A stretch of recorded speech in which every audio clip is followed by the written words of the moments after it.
Welcome to કાઠિયાવાડની મીઠાશ। ફરી એકવાર આપ સૌનું હાર્દિક સ્વાગત છે કાઠિયાવાડની મીઠાશમાં। આજે ફરી સિનિયર સિટીઝન દ્વારા ગ્રીન ઓળો એટલે કે લીલો ઓળો બનાવવા જઈ રહ્યા છે, જે કંઈક અલગ જ બનાવીશું।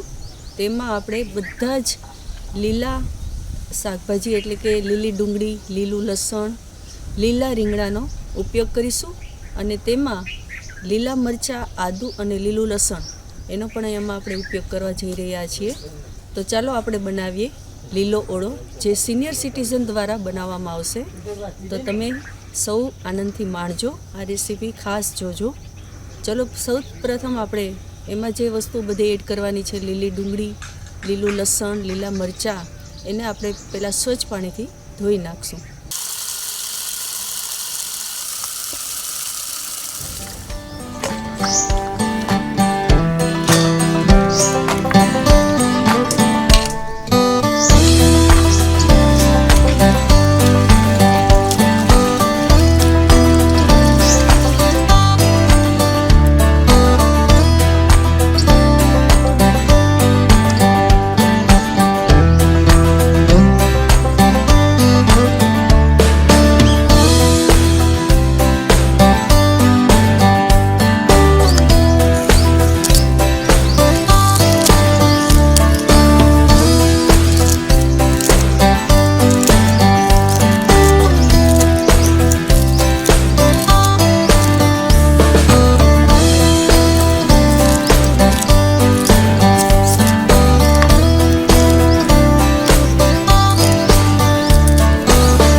માટે બધી વસ્તુ સામગ્રી આપણી તૈયાર છે, જેમાં આખું જીરું મેં લીધું છે, ધાણા જીરું પાવડર છે, ગરમ મસાલો જે જાતે જ ઘરે બનાવેલો છે, તજ, લવિંગ, બાદિયાના અને મીઠું।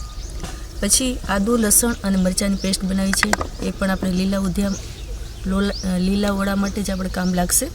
લીલી ડુંગળી છે, પાન સાથે એને કટ કરેલી છે, એ પણ આપણે ઓળામાં વઘાર માટે નાખીશું। કોથમીરથી ગાર્નિશ કરીશું। ખાસ તો લીલા ઓળા માટે આપણે પાલકનો ઉપયોગ કર્યો છે, જે ખાસ નેચરલ કલર પકડાય રહે, લીલો કલર, એટલા માટે કોઈ પણ જાતનો આપણે ફૂડ કલર એડ કર્યો નથી। પાલકની પ્યુરી બનાવી અને લીલો કલર પકડવા માટે લીલા ઓળામાં એનો આપણે એડ કરીશું। હવે આપણે રીંગણા શેકવાના છે ભરથા માટે। રીંગણાની અંદર આપણે લસણની કળી બેળી અને એની અંદર એનો સ્વાદ બેસી જાય એ માટે આપણે લસણની કળીઓ અંદર નાખી છે।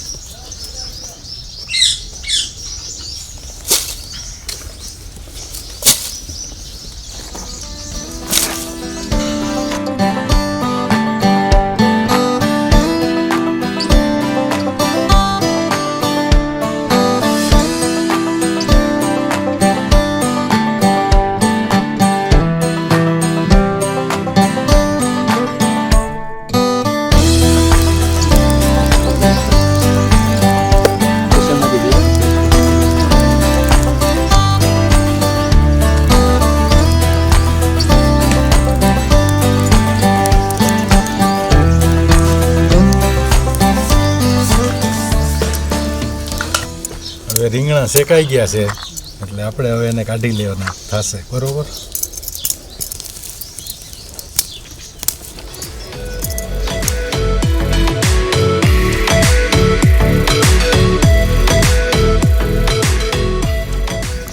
હવે એની સાલ ઉખાડીને એનો માવો કાઢી લેવાનો છે.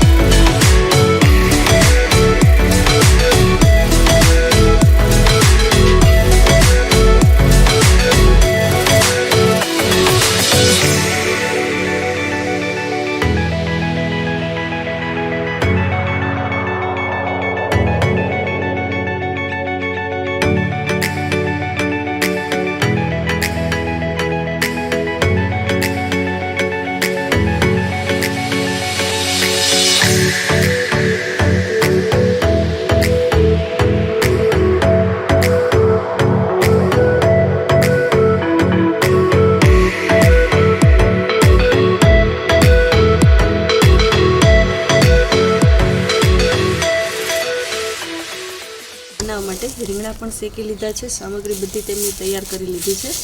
હવે એનો વઘાર માટે સૌથી પહેલાં આપણે તેલ નાખીશું.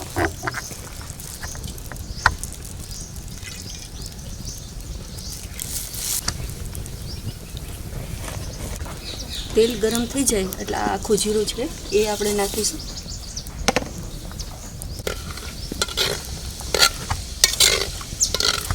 આખું જીરું થઈ જાય એટલે આજે આપણે આદુ મરચાં અને લીલું લસણ એ આપણે એની પેસ્ટ તૈયાર કરી છે એને ફ્રાય કરીશું.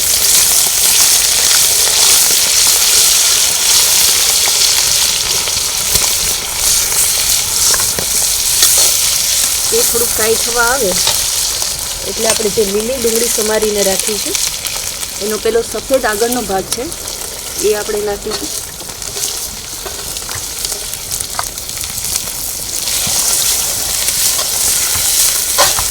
લીલો કલર પકડવા માટે જે આપણે પાલકની પેસ્ટ તૈયાર કરી હતી એ આપણે એડ કરીશું.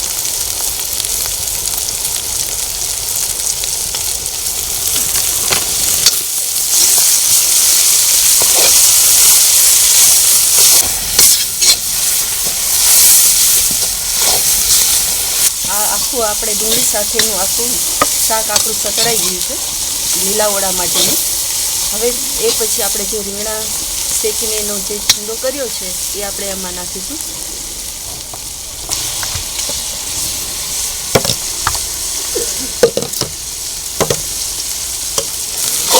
રીંગણાને આપણે આ લીલા ઓળા માટે આમાં મિક્સ કરી લીધા છે.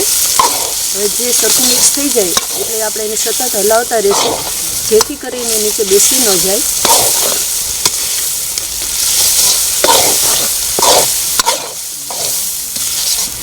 ધાણા જીરાનો પાવડર છેલ્લે નાખીશું. થોડોક ગરમ મસાલો જે આગળ આપણે કયા પ્રમાણે બનાવેલો છે એ આપણે એડ કરીશું. સતત હલાવતા રહેવું પડશે જેથી કરીને નીચે બેસી ન જાય. બધું એકદમ સરસ રીતે મિક્સ થઈ જાય અને એક રસ થઈ જાય એટલે સમજવાનું કે આપણો લીલો ઓળો તૈયાર છે. આપ જોઈ શકો છો કે બધું સરસ રીતે એકદમ મિક્સ થઈ ગયું છે. રીંગણા સાથે લીલી ડુંગળી, આપણું આદુ મરચાંની પેસ્ટ સરસ રીતે એકદમ એકરસ થઈ ગયું છે. જે આપણા લીલા ઓળા માટે તૈયાર છે.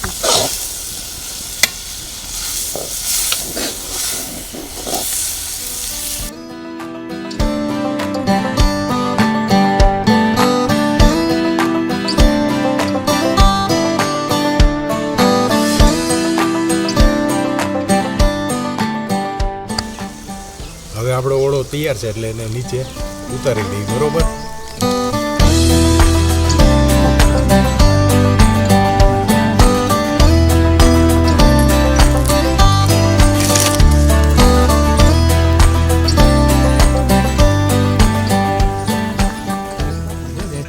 રોટલા બનાવવા માટે આ પાણીની અંદર થોડું મીઠું નાખીશું, એડ કરશું અને બાજરાનો લોટ ચાળીશું. લક્ષ્મીબેન હાથના ઘડેલા રોટલા બહુ સરસ બનાવે છે, તો એ તમે જોઈને કહેજો કે આ રોટલા કેવા બન્યા છે.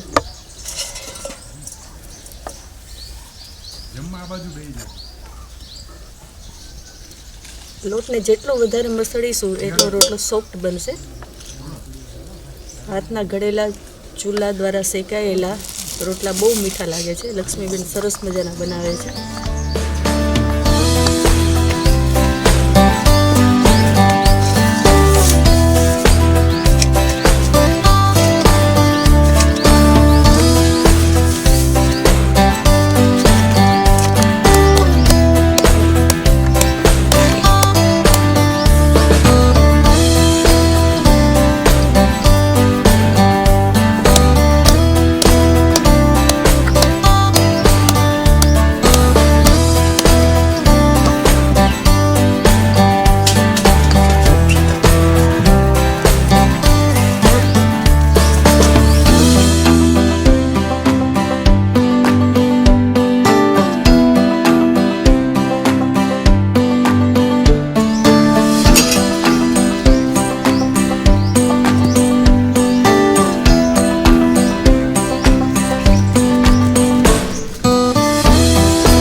લીલો આપણો તૈયાર છે. તેને આપણે લીલી તુવેર જે આગળ અગાઉ પહેલાં બાફેલી હતી એનું અને આ કોથમીરથી આપણે ગાર્નિશ કરીશું. જે આપણું હતું કે લીલો ઓળો જ બનાવવો છે એટલે બધા જ શાકભાજીમાં લીલી વસ્તુનો જ ઉપયોગ કરવામાં આવ્યો છે. લીલી ડુંગળી, લીલું લસણ, લીલી કોથમીર, પાલકની પ્યુરી, લીલી તુવેર અને લીલા રીંગણા. આ રીતે આપણો લીલો ઓળો બનીને તૈયાર છે. કોથમીરીથી ડેકોરેશન કરીશું, ઉપર થોડું લીંબુ પણ નીચીશું જેથી સ્વાદમાં થોડોક સરસ મજાનો ટેસ્ટ આવે અને કડછો પણ ન લાગે.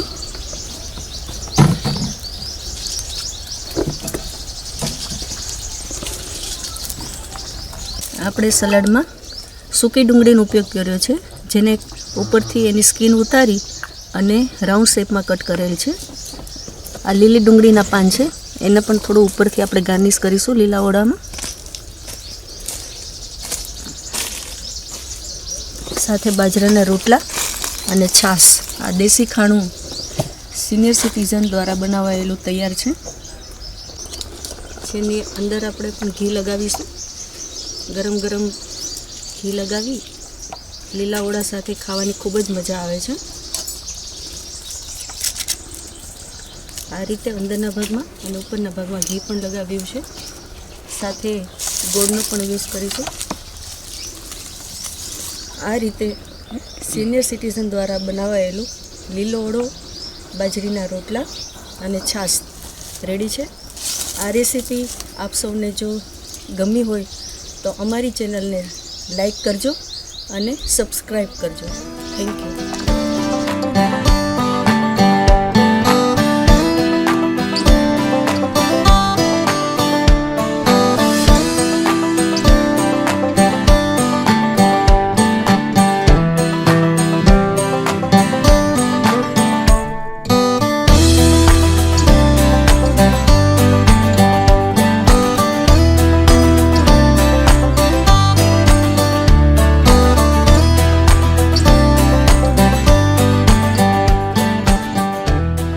ઓળોની રેસીપી બનાવીને જોઈ અને ખાવામાં બહુ ટેસ્ટી છે. ટોટલ બધું ગ્રીન વસ્તુ, લીલું રીંગણાવાળા, ડુંગળી, લીલી ડુંગળી, ગોળ, કાંદા, શેકેલા મરચાં અને દેશી ગોળ. ખાવામાં બહુ ટેસ્ટી લાગે છે અને સ્વાદમાંય સરસ લાગે. કોઈ ગરમ મસાલો નહીં.